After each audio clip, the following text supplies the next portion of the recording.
Saviez-vous que plus de 90% des sujets, après l'amputation d'un bras ou d'une jambe, font l'expérience du membre fantôme?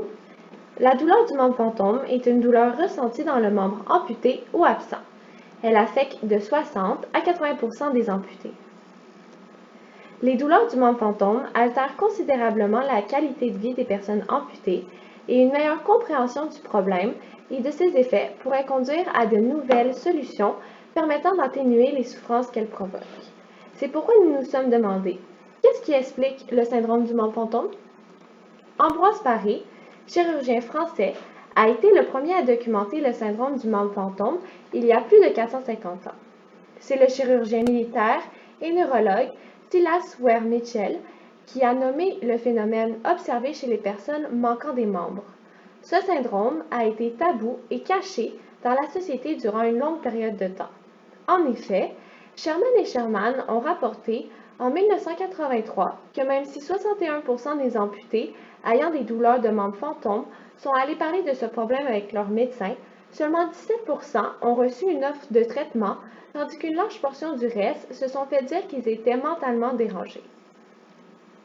L'expression membre fantôme est utilisée pour décrire la sensation chez les amputés leur donnant l'impression que leur membre est toujours présent et doté de qualités sensorielles et motrices alors qu'il n'est plus énervé. Ceux sans douleur, qui sont en fait des sensations fantômes, mènent rarement vers un problème clinique. Elles sont caractérisées par des perceptions sensorielles désagréables du membre absent qui ne peuvent pas être soulagées, comme des engourdissements ou des démangeaisons. La douleur du membre fantôme, aussi appelée DMF, peut se manifester entre autres sous forme de brûlures, crampes et décharges électriques. La plupart des épisodes peuvent durer de quelques secondes à plusieurs heures sans que l'intensité ne change. La douleur du membre fantôme peut aussi en refléter une qui était ressentie avant l'amputation, comme des ongles creusant dans la paume ou une compression trop étroite des orteils. D'ailleurs, après une amputation, il y a 42% des gens qui expérimentent ce type de douleur. Plusieurs facteurs influencent les probabilités d'un amputé de développer une douleur du membre fantôme.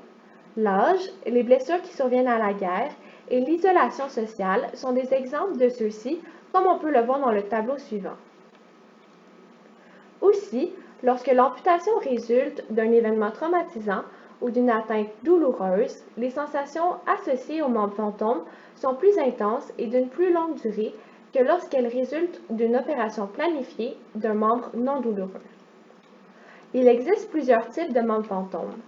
Un membre normal est caractérisé par une partie du corps dont la forme, la posture et les mouvements sont habituels, mais dont l'intensité de la perception est plus élevée. Un membre anormal est caractérisé par une forme, une longueur ou un volume inattendu qui présente des absences de segments ou encore qui sont télescopés. Il peut adopter des positions et des mouvements inhabituels dont la trajectoire est incorrecte ou inappropriée. Un membre commémoratif est associé à des souvenirs autobiographiques, avec ou sans douleur, concernant la position statique ou dynamique du membre avant ou pendant l'amputation. La réadaptation au cerveau suite à une lésion se fait par la plasticité. C'est pourquoi la présence d'un membre fantôme est en partie expliquée par celle-ci. En effet, la théorie de la réorganisation corticale explique l'origine neurophysiologique de la DMF. Les représentations sensorielles et motrices d'une partie du corps sont disposées selon un motif qui forme l'homunculus cortical et reçoit des informations sensorielles provenant de différentes zones du corps. Après l'amputation, une région corticale qui a reçu des projections sensorielles ou motrices du membre amputé peut commencer à recevoir des entrées des régions corticales voisines qui se dilatent pour s'emparer de la région qui contrôlait auparavant le membre amputé. Le cortex montre un chevauchement de représentations corticales qui sont normalement séparées. En fait, lors du rétrécissement ou de la disparition de la représentation corticale du membre amputé, les neurones qui ont un nouveau rôle en travaillant pour une autre partie du corps. Par exemple, les neurones qui étaient associés à un bras avant son amputation sont par la suite associés au visage. Par conséquent, avec une stimulation faciale, une personne amputée pourrait ressentir une sensation fantôme, y compris une douleur. l'expansion et l'invasion dans le cortex somatosensoriel ont été attribuées à un manque d'informations sensorielles atteignant la zone corticale qui contrôlait le membre manquant. Des études utilisant des techniques d'imagerie fonctionnelle et anatomique comme la magnétoencéphalographie ont été utilisées pour démontrer les modifications de la carte organisationnelle des neurones corticaux après l'amputation. Les chercheurs ont découvert que lorsque un doigt est amputé, les données sensorielles des doigts adjacents prennent le dessus et que plus les régions où il y a absence de sensation atteignant le cerveau est grande, plus la réorganisation corticale est grande. Ensuite, l'absence d'informations sensorielles provoque une hyperactivité des neurones de la voie nociceptive. Quoi qu'il en soit, les phénomènes de neuroplasticité ne peuvent pas à eux seuls rendre compte de tous les aspects des perceptions et illusions de l'amputé. C'est pourquoi il est important d'en aborder d'autres.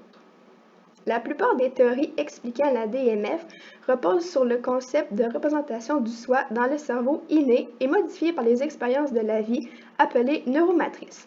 C'est en fait une sorte de neurosignature individuelle, propre à la personne et à son bagage génétique. Ainsi, un enfant avec une malformation congénitale peut aussi ressentir un membre fantôme. Après l'amputation d'un membre, la neuromatrice ne reçoit plus d'informations sensorielles de la partie du corps perdue, ce qui provoque une réorganisation des cartes du cortex semesthésique sans toutefois altérer le fonctionnement de la neuromatrice. La représentation du corps de l'individu reste intacte, mais ne correspond plus à ce qu'il est devenu. Ce décalage est renforcé par l'absence de retour visuel du membre manquant, générant ici une douleur excessive, malgré l'absence de stimulus sensoriel. Une étude portant sur la relation entre la représentation du corps dans un rêve et l'expérience du membre fantôme a mis en évidence une corrélation positive entre l'augmentation du phénomène du membre fantôme après amputation d'un membre inférieur et la capacité de se rappeler des représentations corporelles intactes. Les structures sous-corticales, y compris le thalamus, peuvent également être réorganisées. Dans le but de cartographier le thalamus chez les amputés, des chercheurs ont utilisé des microstimulations. Ils ont découvert que la représentation du membre résiduel était élargie par rapport à des individus avec des membres intacts. La stimulation thalamique peut donc évoquer une sensation du membre fantôme et même de la douleur chez les amputés. Le thalamus a également été étudié comme seule structure génératrice de douleur. Des études ont démontré qu'après une lésion de la moelle épinière, l'hyperexcitabilité des neurones thalamiques est indépendante de la commande synaptique des neurones spinaux, ce qui suggère que le thalamus peut être transformé en un générateur de signal de douleur autonome. Un autre mécanisme possible pour le phénomène du membre fantôme est la mémoire proprioceptive. La proprioception est la prise de conscience par le cerveau de la position des membres du corps dans l'espace 3D. Les amputés continuent d'avoir la proprioception des membres manquants, qu'il s'agisse de mouvements volontaires ou involontaires. Une sensation de mouvement volontaire inclut la tentative d'un amputé de déplacer le membre fantôme, tandis qu'une sensation de mouvement involontaire est la sensation que le membre est gelé ou se déplace sporadiquement tout seul. Une théorie montre que la proprioception nécessaire pour effectuer des tâches spécifiques peut être incorporée dans une mémoire proprioceptive qui nous aide à accomplir les tâches plus rapidement et plus efficacement à l'avenir. Lorsqu'une amputation survient, les traces mémorielles du cerveau, engrammes, du membre sont conservées, même si le retour visuel confirme l'absence du membre. Le mouvement des membres repose généralement sur des systèmes visuels et proprioceptifs travaillant ensemble. Le cerveau coordonne chaque information pour compléter le mouvement dirigé. Avec une amputation, le retour visuel du membre retiré n'est plus disponible. Cependant, la proprioception concernant la localisation du membre intact reste encore. Il est donc possible que l'interprétation par le cerveau des signaux contradictoires des deux systèmes ramène le membre fantôme. Aucun traitement ne peut soulager tous les types de douleurs fantômes.